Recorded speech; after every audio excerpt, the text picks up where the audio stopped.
अस्सलाम वालेकुम, आप देख रहे हैं सोचनामा और मैं हूं सैयद इनायत। नाजरीन, आज का वीलॉग एक बॉम्ब शेल एनालिसिस है क्योंकि भारत एक बार फिर ऑपरेशन सिंदूर 2 के नाम से एक मिलिट्री एडवेंचर प्लान कर रहा है ताकि किसी तरह से दुनिया में जो उसकी बेइज्जती हुई है अब अपनी इज्जत बहाल कर सके। सवाल ये है कि क्या वाकई टेरर रिस्पॉन्स का बहाना है या एक और फॉल्स फ्लैग ऑपरेशन जिसका टारगेट पाकिस्तान है। और सबसे अहम, जब भारत और पाकिस्तान के दरमियान टेंशन बढ़ती है तो कतर, सऊदी अरेबिया और यूएई कहां खड़े होते हैं। क्या वो इस दफा न्यूट्रल रहेंगे या किसी एक मुल्क को सपोर्ट करेंगे। Let's break it down. दोस्तों, याद कीजिए 7 मई 2025 जब भारत ने अचानक क्रॉस बॉर्डर एयर स्ट्राइक्स किए जिसे उन्होंने नाम दिया ऑपरेशन सिंदूर का। भारतीय मीडिया ने शोर मचाया कि यह कार्रवाई पहलगाम हमले के जवाब में है, लेकिन पाकिस्तान ने इसको डिनाई किया और बनावटी कहानी करार दिया।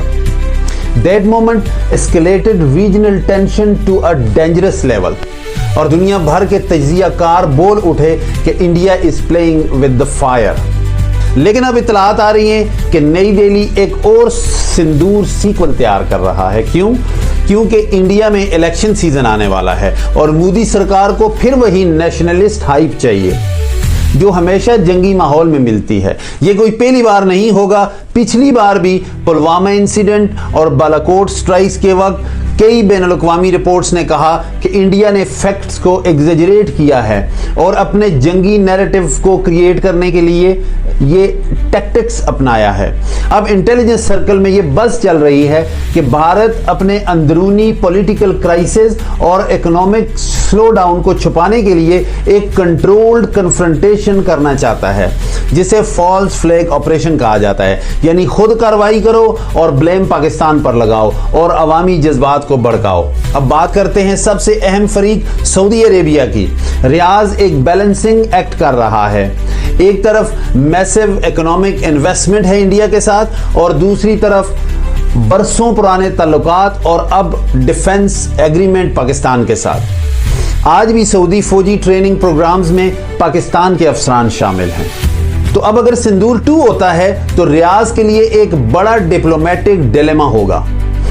क्या वो अपने इक्तिसादी मुफादात को तरजीह देगा या अपने पुराने दिफाई भाई पाकिस्तान के साथ खड़ा होगा। मेरे तज्जिए में Saudi Arabia front line support तो नहीं देगा मगर बिहाइंड द सीन प्रेशर जरूर डालेगा ताकि एस्केलेशन ना हो। रियाज कभी भी नहीं चाहेगा कि खलीज की स्टेबिलिटी खतरे में पड़े। दूसरी जानब कतर एनर्जी डिप्लोमेसी में एक ग्लोबल मीडिएटर बन चुका है। अब अगर भारत और पाकिस्तान के दरमियान हालात खराब होते हैं तो सबसे पहले दोहा ही सालसी की पेशकश करेगा। अब अगर भारत वाकई सिंदूर 2 लॉन्च कर देता है तो अपनी रही सही इज्जत भी गंवा बैठेगा क्योंकि भारत का बयानिया अब लोग बाय नहीं करेंगे। अब ये गेम डिप्लोमेसी वर्सेस डिल्यूजन बन चुकी है।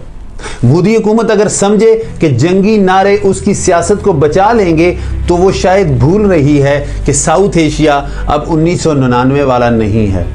ये दौर न्यूक्लियर बैलेंस, ग्लोबल इकोनॉमी और सोशल मीडिया रियलिटी चेक का है। सवाल ये नहीं कि कौन जीतेगा, सवाल ये है कि कौन खुद को तबाही से बचा सकेगा।